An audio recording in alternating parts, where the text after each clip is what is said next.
All right, let's just dive into this, you and me. Like we're grabbing coffee, and I'm about to spill some thoughts that have been rattling around in my head. Life is short. I know, I know. You've heard that before. Probably on some motivational poster with a sunset or a TikTok sound that's been overused to death. But seriously, stop and think about it for a second. You're here, right now, breathing, scrolling, maybe sipping on something, and time is just slipping away. It's not dramatic, it's just true. And the wild part, most of us don't even notice how we're spending it until we're looking back, wondering where it all went. So let's talk about how to spend it wisely. Not in some preachy guru on a mountain way, but in a real, practical, I'm figuring this out too kind of way. Trust me, stick with me here. It's going to be worth your while. First off, let's get one thing straight. Spending your life wisely doesn't mean you need to quit your job, move to Bali, and start a yoga retreat. I mean, if that's your vibe, go for it. But for most of us, it's not about these big, cinematic moves. It's about the little stuff. The moments you're living in right now, the ones you barely notice because you're too busy refreshing your feed or stressing about that email you forgot to send. The truth is, life isn't made up of the highlight reel you post online. It's the in-between stuff, the quiet mornings, the random conversations, the way you feel when you're just existing. So how do you make those moments count? I'm not going to sit here and tell you to live every day like it's your last. Because let's be honest, that's exhausting. You'd probably just eat pizza and cry about your ex. Instead, I've got something better. It's about paying attention. Yeah, I know, sounds basic, but hear me out. Paying attention is like the secret sauce of living well. It's not just about being present, though that's part of it. It's about noticing what's actually happening around you and inside you. Think about it. How many times have you been at a dinner with friends, but you're half checked out, scrolling through your phone, missing the way your buddy's laughing so hard he's about to choke on his fries? Or you're walking to work, earbuds in, and you don't even see the way the light's hitting the buildings or that dog that's wagging its tail like it just won the lottery. Those are the moments that make life feel alive, but we miss them because we're distracted. So here's the deal. Start training yourself to notice. Put your phone down for 5 minutes, look around. What do you see? Maybe it's the way the barista at your coffee shop always draws a little smiley face on your cup. Comment on it. Say, hey, that smiley face is the best part of my morning.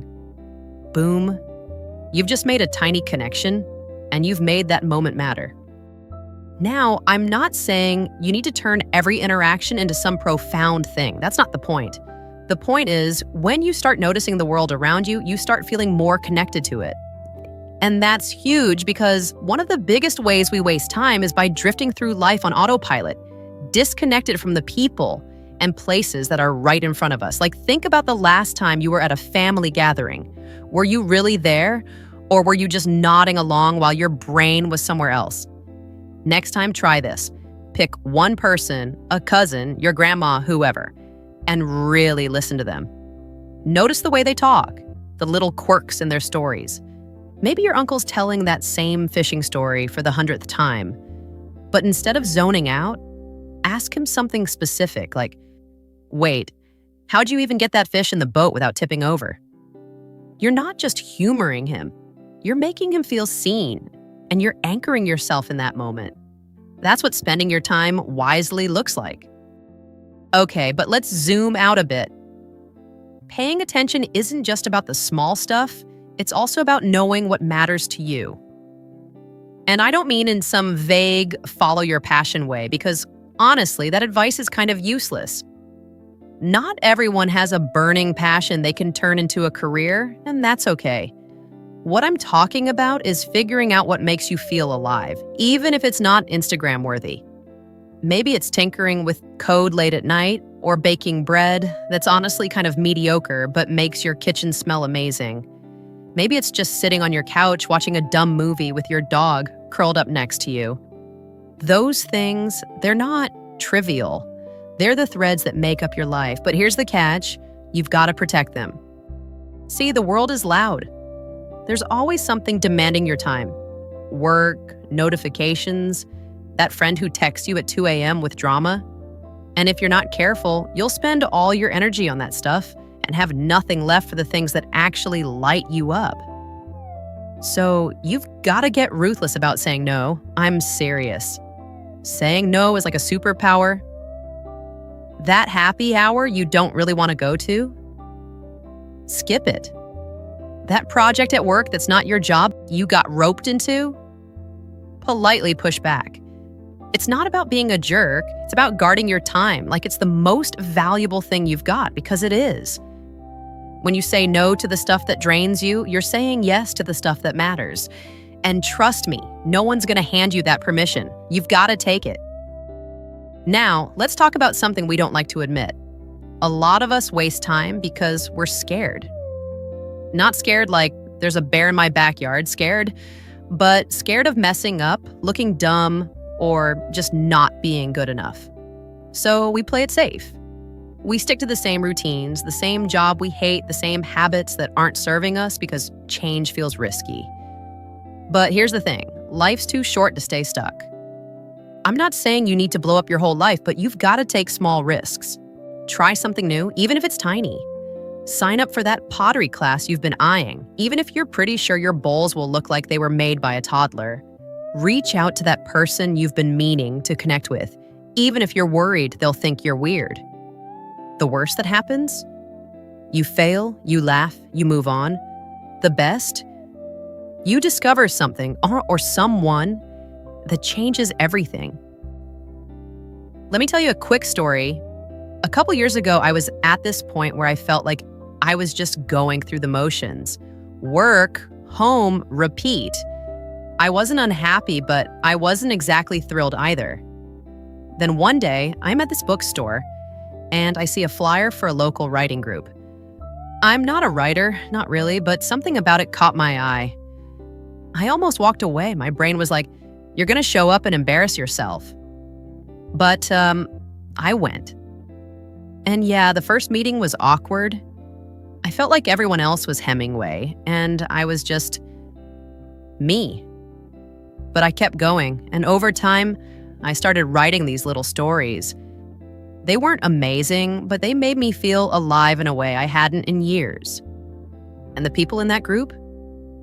They're some of my closest friends now, all because I took a tiny risk. That's what I'm talking about, those small leaps that don't seem like much but end up redirecting your whole life.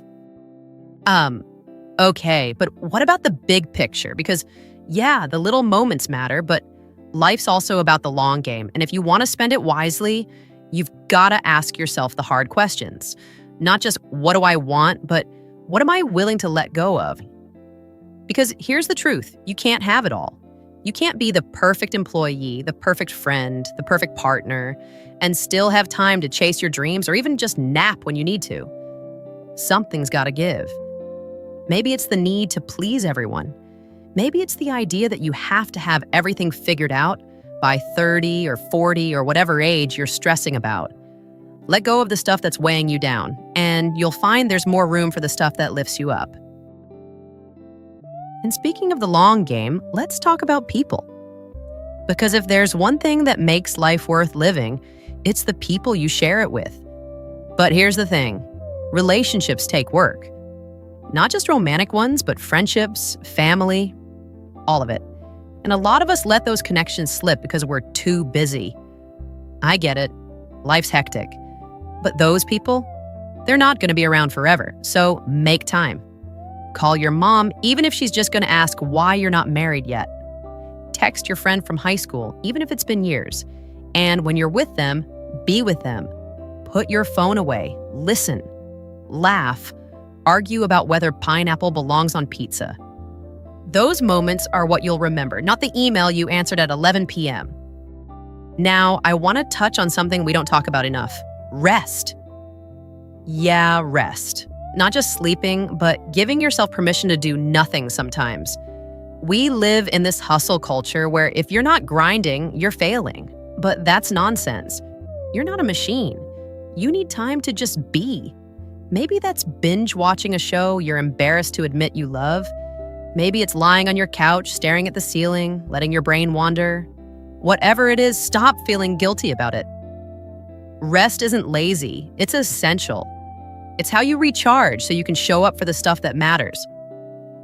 So, next time you're beating yourself up for taking a nap, remind yourself you're not wasting time. You're investing in it. All right, let's wrap this up with one last thought. Spending your life wisely isn't about perfection. It's not about never screwing up or never wasting a single second. It's about intention. It's about showing up, paying attention, and making choices that align with who you are and what you care about. Some days you'll nail it. You'll have those moments where everything feels right. The sun's hitting your face just so, you're laughing with someone you love, you're doing something that makes your soul hum. Other days you'll mess up. You'll spend too much time on your phone or snap at someone you care about. That's okay. The goal isn't to be flawless, it's to keep trying. So, here's your homework. Yeah, I'm giving you homework, deal with it. Next time you're out in the world, notice something. Maybe it's the way the cashier's name tag is slightly crooked, or the way your coworker keeps twirling their pen during a meeting.